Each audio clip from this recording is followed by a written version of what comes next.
మనకు గమ్మ చూడడం ఇది మనకి వెయిట్ వచ్చిందేమో అని చూసుకుంటాం. ఎల్ల చూసుకుంటే కనుక మామూలు మెజర్మెంట్ అయితే ఎల్ కాకుండా ఎల్ల కాకుండా జీరో వస్తుంది సార్.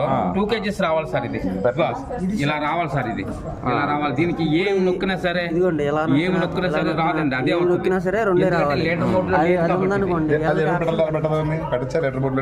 లీటర్ మోడ్ లో పెట్టుకోవాలంటే దీంట్లో మళ్ళీ వైర్ లోపల చేసుకోవాలి. మాది సీట్స్ ఉంటాయి సార్. చూడండి ఇక్కడ లీటర్ మోడ్ లో ఉంది. అప్పుడు వెయిట్ ఎక్కువ చూపిస్తుంది. చేసుకోవచ్చు, తక్కువ ఫర్ సపోజ్ సెల్లర్ అనుకోండి 2 kilos 2.5 కిలోగా సెట్ చేసుకుంటాడు. బయర్ అనుకోండి 2 kilos 1.5 కిలోగా సెట్ చేసుకుంటాడు. బయర్ ఇప్పుడు ఫర్ సపోజ్ మీరు ప్యాడీ పండించారు అనుకున్నాం, మీరు అమ్ముతారు. మీ దగ్గర నుండి కొనే మర్చెంట్ ఉంటారు కదా, ఆ మర్చెంట్ 2 kilos 2.5 కిలో బయట సెట్ చేసుకుంటే అతనికి నష్టం కాబట్టి అతను 2 kilos 1.5 కిలోగా సెట్ చేసుకుంటాడు.